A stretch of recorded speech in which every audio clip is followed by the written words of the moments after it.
Salve Maria Santíssima. Como prometido ontem, nós vamos falar um pouquinho sobre cada carisma do Espírito Santo. Pelo menos os 9 elencados por São Paulo em 1 Coríntios 12. Em Marcos 16, versículo 17, fala que esses sinais acompanharão os que creem. Vai falar sobre a expulsão de demônios, sobre ser picado por uma serpente e não morrer. Vai falar também sobre a oração em línguas. Então, no próprio Evangelho Jesus anuncia, né, essa manifestação desses dons extraordinários. É claro que algumas pessoas falam o seguinte: não, esse dom de línguas que é falado lá simboliza a unidade, uma só língua, uma só linguagem, a igreja pregando em todo o mundo. Também pode significar. Um significado não exclui o outro, complementa o outro, vai auxiliando o outro significado, né? Vai falar o seguinte, Frei Raniero Cantalamessa: as manifestações do Espírito ligados à língua, descritas em seu estado germinal no relato de Pentecostes e num contexto narrativo, vão aparecer de modo já reflexo em São Paulo, que as insere no quadro da sua doutrina sobre os carismas, onde elas surgem em recíproco confronto e confrontadas também com a caridade. Entre os carismas que o apóstolo refere, muitos são os que pertencem a esta categoria, a categoria do carisma da palavra. Vamos passá-los brevemente em revista e deternuemos em alguns dos que apresentam um caráter de maior atualidade na experiência atual da Igreja. Ligada à palavra e ao órgão da boca surge a glossolalia, a que São Paulo chama também variedade de línguas, dom das línguas ou falar em línguas. É esse o dom que o apóstolo mais insistentemente refere, não por ser mais importante do que os outros. Paulo, de resto, considera como o último da lista dos carismas, mas por ser aquele que mais carecia de ser disciplinado. 1 Coríntios 12, versículo 14. Ainda hoje, estranhamente, apesar de ser o dom mais elementar, é aquele que mais atenção atrai e que mais discussão gera. E você há de concordar com o Frei Raniero Cantalamessa aqui, né? Que é o dom onde existe as maiores polêmicas, né, acerca dele. Os que defendem, os que criticam, os que não acreditam. E ele continua falando: antes de mais, em que consistia e como se manifestava em concreto este dom? Se podemos basear-nos no modo como este mesmo dom voltou a manifestar-se no nosso século, devemos dizer que se trata de um dom que se apresenta sob duas formas. Ora sob a forma de mensagens pronunciadas em assembleia, ora sob a forma de oração pessoal prolongada na esfera privada. Em todo caso, trata-se de sons e de palavras que habitualmente não fazem parte de nenhuma língua já existente, brotam naquele momento. Quem fala em línguas não sabe o que está a dizer, só sabe dizer, ou seja, o indivíduo está consciente de estar a falar. Pode começar, pode parar, não é arrastado automaticamente, ou seja, não é a pessoa está possuída, né? E é incontrolável, não. Essa é uma visão errônea e não católica. Quando isto sucede em assembleia, a mensagem em língua deve suceder sempre a interpretação das línguas, ou seja, quando é uma profecia em línguas, né? Do mesmo modo que a profecia deve seguir seu discernimento. O intérprete não traduz aquilo que outra pessoa diz. Sente-se levado antes a dizer algo. Isso na interpretação, não é uma tradução, né? Uma exortação, uma palavra da Escritura, que ele próprio e os presentes entendem estar ligados à mensagem em línguas cujo sentido global ele exprime. Os que exercitam o dom da glossolalia, sobretudo na esfera da oração individual, são unânimes em reconhecerem que o mesmo dom há de abrir caminho a uma oração mais profunda, a um contato mais imediato com Deus, do qual resultam grandes benefícios. Por vezes, serve para exprimir adoração e louvor. Outras vezes, se traduz numa poderosa intercessão. Na glossolalia, a pessoa experimenta uma unidade nova. É a pessoa toda, até as suas profundidades últimas, que está a rezar e abrir-se a Deus. Fundidos num só corpo, numa só alma e num só espírito. Um testemunho direto servirá para termos uma ideia deste dom. Aquele que vou referir provém de um conhecido docente da Sagrada Escritura, que ocupara no seu país o cargo de presidente da Associação Bíblica. Enquanto ali estava ajoelhado, a escutar as vozes dos orantes e pairarem sobre mim, comecei a dar-me conta de que uma espécie de gorgolejo dentro de mim, e ali esteve eu, sem saber o que fazer com aquilo. No primeiro dia do ano, numa visita à família, senti-me levado a deixar-me simplesmente ir, a deixar que aquele gorgolejo, o que quer que ele fosse, viesse cá para fora. Saiu uma melodia sem palavras. 3 dias depois, vieram as palavras correspondentes àquela melodia. O Espírito do Senhor tocou a minha alma, mas longe de se apagar aquele gorgolejo, permanecia sempre. Parecia transcender tudo o que eu seria capaz de exprimir, com a melodia ou com as palavras. Subi para o meu quarto, fechei a porta, ajoelhei-me e dei rédea solta. Com que então era isto o famoso dom de línguas. Louvar a Deus, deixando que seja o Espírito a fazê-lo em mim, para mim e comigo. Dali em diante a minha vida tornou-se tão diferente, tão rica, tão cheia de acontecimentos inexplicáveis. Senti uma força e uma vitalidade nova, uma maior responsabilidade em arriscar pelo Senhor, uma maior capacidade de enfrentar o estresse e o caos. Ficamos por vezes Ficamos muitas vezes estupefados, admirados e com certa perplexidade com o fato de se tratar de um fenômeno presente, também fora do cristianismo.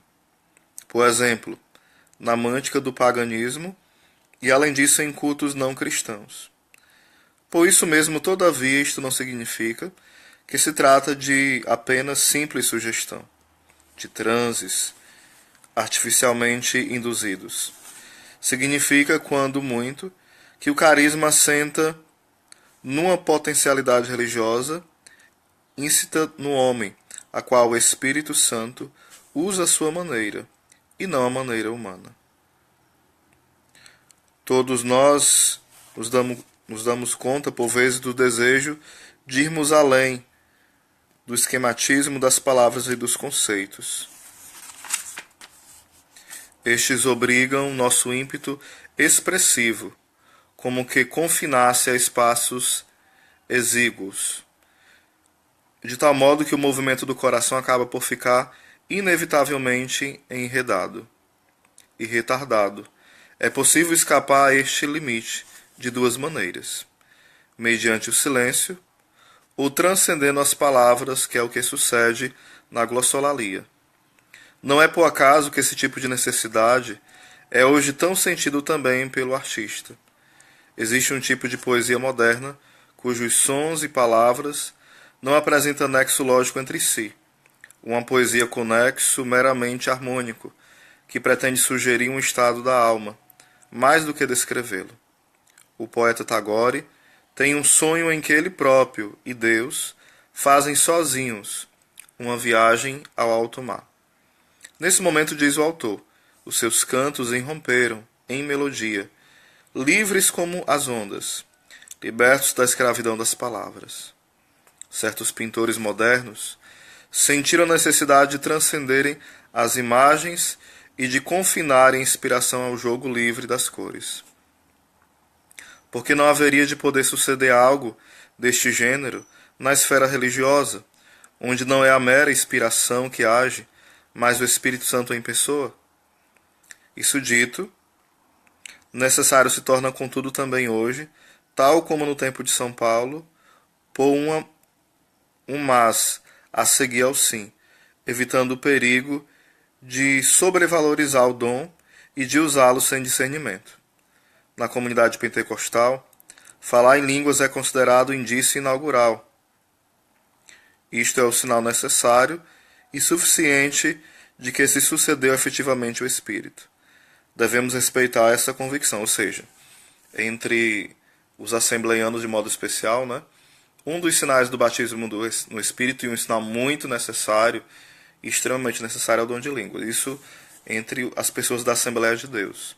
Essa não é a visão da Igreja Católica, certo? Devemos respeitar esta convicção, que se baseia na experiência do Espírito. Experiência de resto se revelou autêntica e poderosa. Não podemos, contudo, deixar de notar que ela cria grandes problemas quando a confrontamos com algo que também podemos ler no Novo Testamento, diz São Paulo.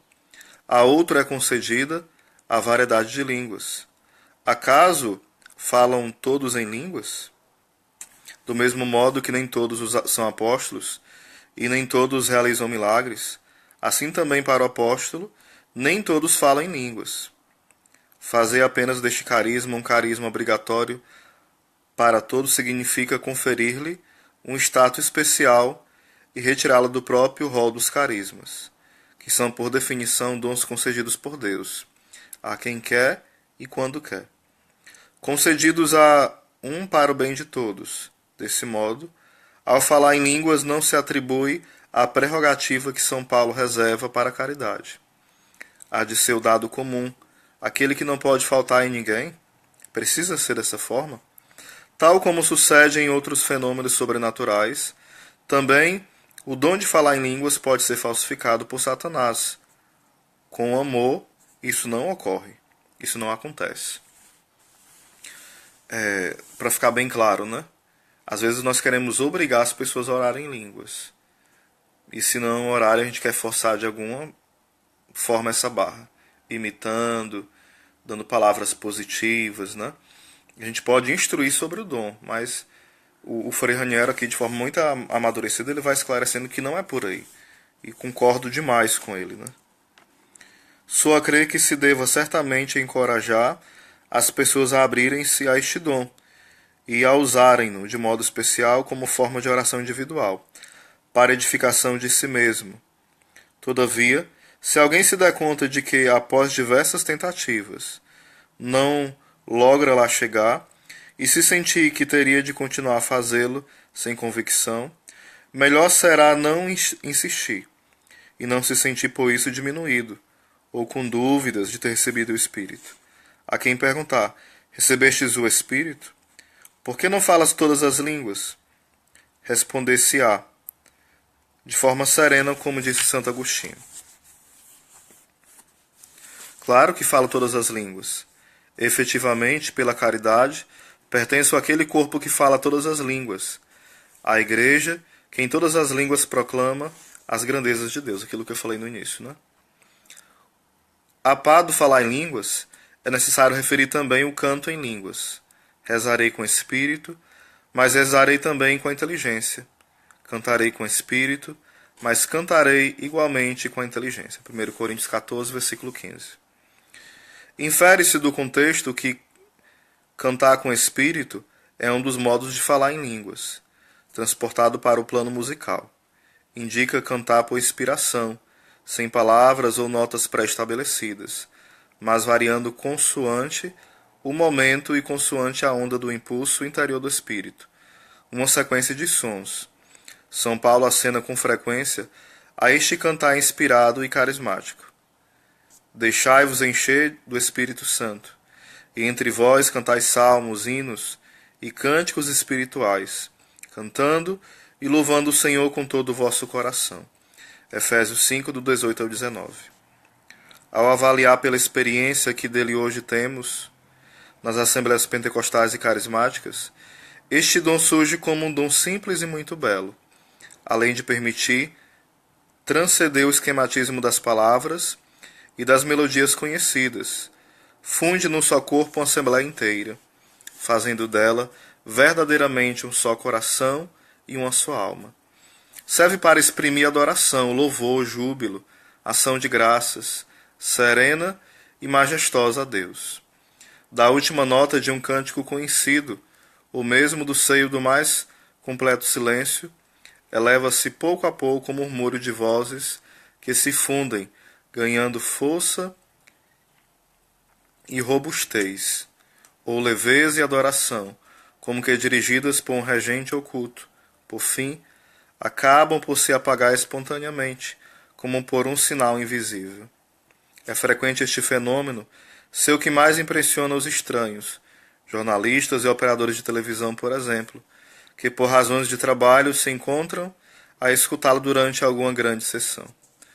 Não é necessário julgar que isto seria algo de miraculoso. Sabe-se que um certo clima de unidade e de saciedade espiritual pode produzir efeitos semelhantes.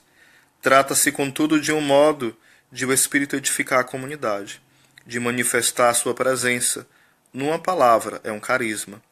A melhor explicação do dinamismo que leva ao canto em línguas é aquele que Santo Agostinho ilustrou.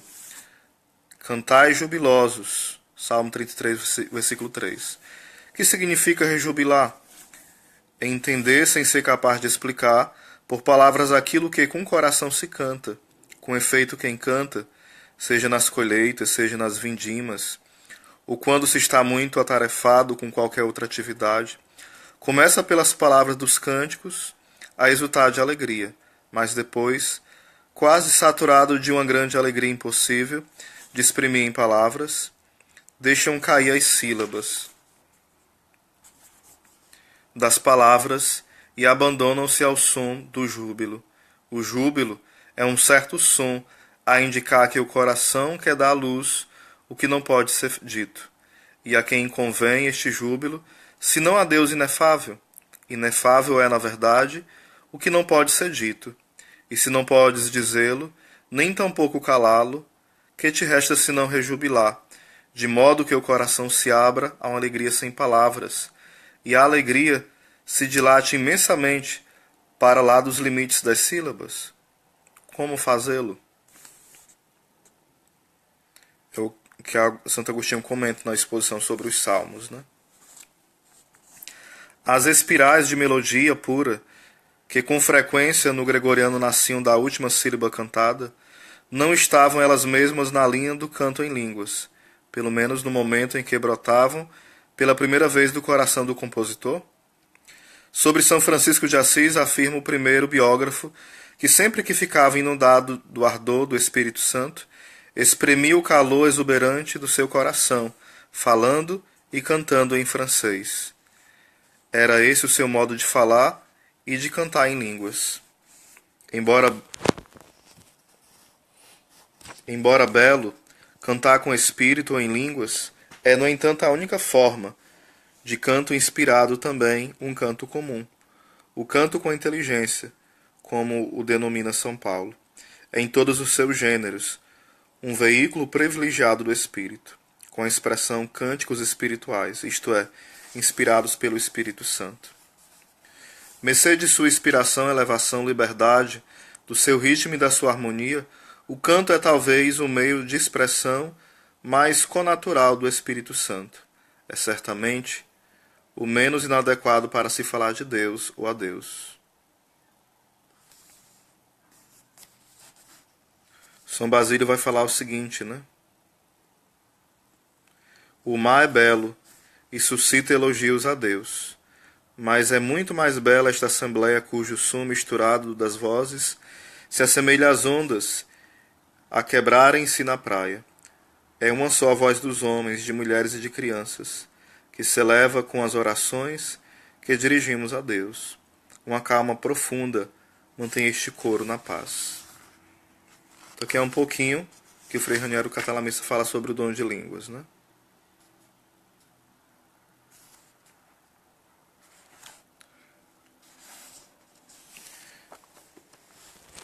E é interessante também que Existe também, dentro da renovação carismática, a classificação do dom de línguas.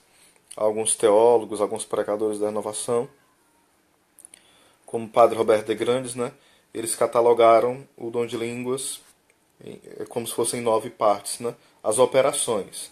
É o mesmo dom, mas a forma que o dom opera são várias operações. Oração em línguas de libertação, de intercessão, de súplica, de louvor, né? De júbilo, que é o canto em línguas, né? A própria glossolalia, e por aí vai, né? A gente pode perceber que isso não é unânime entre os teólogos, né? Existe um debate sobre isso. Alguns dizem que isso é invenção da renovação carismática, essa questão de catalogar dessa forma.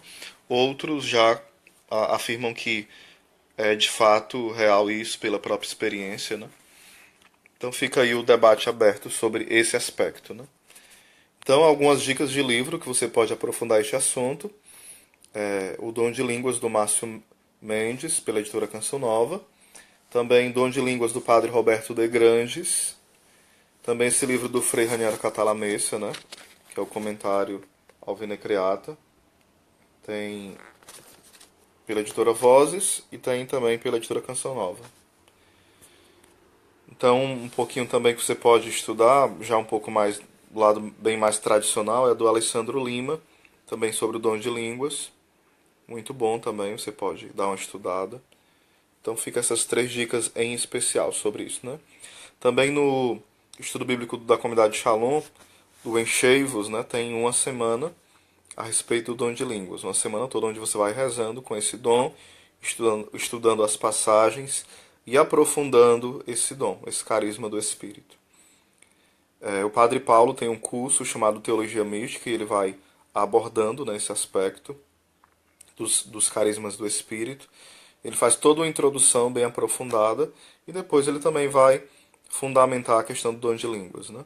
Ele não levanta uma bandeira a favor de A ou B, mas ele busca a verdade, que é isso que a gente deve buscar, né? A verdade. Não uma briga entre quem é carismático ou quem é tradicionalista, não é por aí que a gente caminha. Esse seria um caminho perigoso e bem errado mesmo, bem equivocado. E existem várias outras formas da manifestação do dom de línguas, né? Eu tenho dois áudios gravados falando o que o Santo Tomás de Aquino fala sobre o dom de línguas. Eu tenho mais 2 pregações no YouTube falando sobre o dom de línguas. E a gente aprofundou também um outro vídeo por uma live. Você vai lá em Oséias Oliveira, coloca assim, dom de línguas. Você vai aprofundar também um pouco desse dom, certo? Uma outra coisa que a gente deve estar atento também é de não banalizar o dom de línguas. Como seria essa banalização? É você ficar brincando com o dom, brincando até de uma forma bem pejorativa que pode escandalizar na frente das pessoas, né?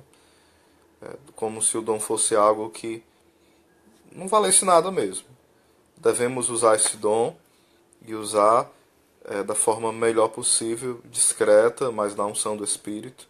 É um dom que pode ser usado em qualquer local, de forma discreta, sábia, no ônibus, né, no caminho, quando você vai entre um intervalo do mistério do texto e outro, fazendo as preces, as intenções. Você pode fazê-lo no grupo de oração, que é o mais comum, no caminho do seu trabalho, de forma discreta também, ou seja, em qualquer local, né? Você pode orar em línguas e deixar que essa graça ela transborde na sua vida. Então, que Deus abençoe e a gente pode fazer outros momentos explicando de forma ainda mais aprofundada sobre esse belo carisma do Espírito, que é o dom de línguas. Um abraço, Shalom do Pai.